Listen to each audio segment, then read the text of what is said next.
नमस्कार मित्रों, यह है पीएच नेटवर्क। मैं हूं प्रदीप हुंडू। आशा करता हूं कि आप ठीक होंगे, सकुशल होंगे। ईश्वर से यही प्रार्थना कि आप सुखी रहें, दीर्घायु रहें। कल से मॉनसून सेशन शुरू हो रहा है। अपोजिशन, खासकर कांग्रेस ने ये बनाई है कि हमें किसी तरह से ये जो पार्लियामेंट लगने वाला उसमें रुकावट पैदा करनी है। वो मुद्दे क्या उठाएंगे? ऑपरेशन सिंदूर के बारे में उठाएंगे, और ये ट्रंप क्यों कह रहा है कि 5 हवाई जहाज इस जंग में गिरा दिए गए हैं। इसलिए और भी कई कई बहाना करके वो सदन में डिस्टर्बेंस पैदा करने, रुकावट डालने का प्रयास करेंगे। मोदी जी ने एक तोड़ निकाला है कि ये जो सेशन है वो 15 दिन का पहले होता था, 20 दिन का, अब इसको 30 दिन का कर दिया गया है। 18 अगस्त तक ये सेशन चलेगा शायद। और इस संबंध में पहले ही 20,000 जो सीआरपीएफ पर्सनल वो श्रीनगर भेज दिए गए हैं। योगी जी से, अमित शाह जी की बात हुई, प्रधानमंत्री से बात हुई, पुष्कर धामी से बात हुई, तो कुछ लग रहा है कुछ ऐसा होगा जिसमें जो प्रभावित हो गए यूपी और उत्तराखंड।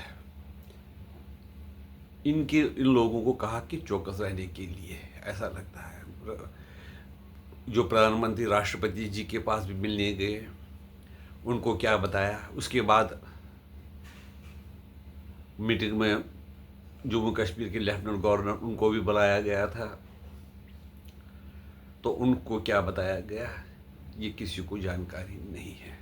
पहले क्या होता था, कांग्रेस सरकार जब होती थी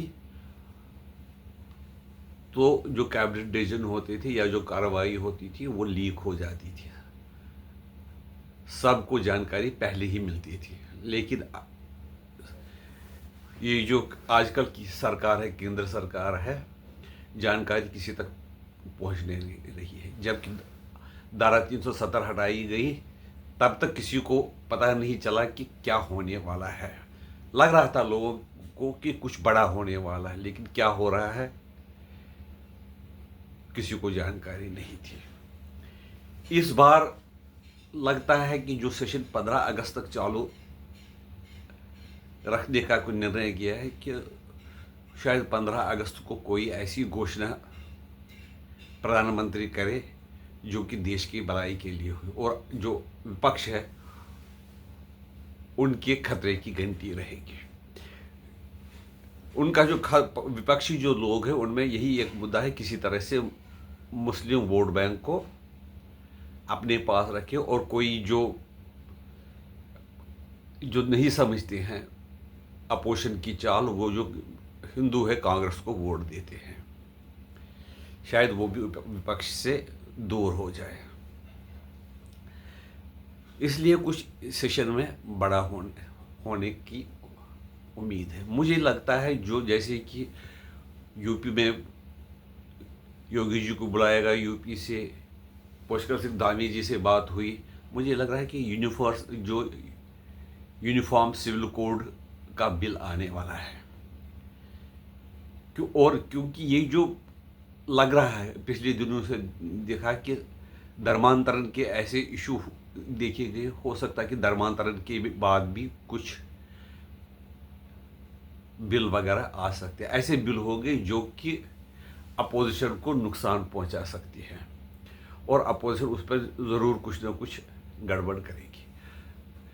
वो अपोजिशन सिंदूर के बारे में पूछेगी कि सिंदूर में हमने क्यों सीज फायर किया, हमने ट्रंप की बात क्यों मानी। कुल मिलाकर अपोजिशन जो मुद्दे उठाना चाहते हैं वो देश की भलाई के लिए नहीं है, सिर्फ पार्टी को फ़ायदा रहे उसके लिए है। जब वाजपेयी जी अपोजिशन लीडर थे तो, या अडवाणी जी थे, वो ऐसे कोई मुद्दे नहीं उठाते थे जिससे देश का नुकसान हो जाए, हानि हो जाए। वो ऐसे मुद्दे उठाते हैं जिससे देश का फ़ायदा हो। लेकिन इस वक्त का जो अपोजिशन है, खासकर जो विपक्ष के नेता है राहुल गांधी जी, वो पता नहीं किसी से डिक्टेशन लेते हैं, डिक्टेशन लेकर वो पार्लियामेंट में आ जाते हैं। वो ऐसे इशू रेज करते हैं कि जो कि देश के हित में नहीं है। लेकिन एक विपक्ष का नेता जो देश के हित में नहीं बोलेगा तो वो इसका मतलब है किसी और के कहने पर ये कह रहा है। या तो मैं ये नहीं कह सकता कि उन्होंने पैसे लिए होंगे या कुछ होंगे, लेकिन उनको देश के, मुझे ये पूरा यकीन है, उनको देश की सभ्यता, देश के लोगों की सोच के बारे में उनको जानकारी नहीं है। और जो बांग्लादेश से रोहिंग्या आए हैं या बांग्लादेश के जो लोग आए हैं हिंदुस्तान में इलीगल तरीके से रहते हैं, उनके खिलाफ भी कुछ कार्रवाई के सिलसिले में कोई बड़ा ला आने वाला है। आपकी राय इसके बारे में क्या है? अपनी राय से हमें अवगत कराइए। और आपसे ये भी निवेदन है कि हमारे चैनल को सब्सक्राइब कीजिए, वीडियो को लाइक कीजिए और इस वीडियो को ज़्यादा से ज़्यादा शेयर कीजिए। वंदे मातरम।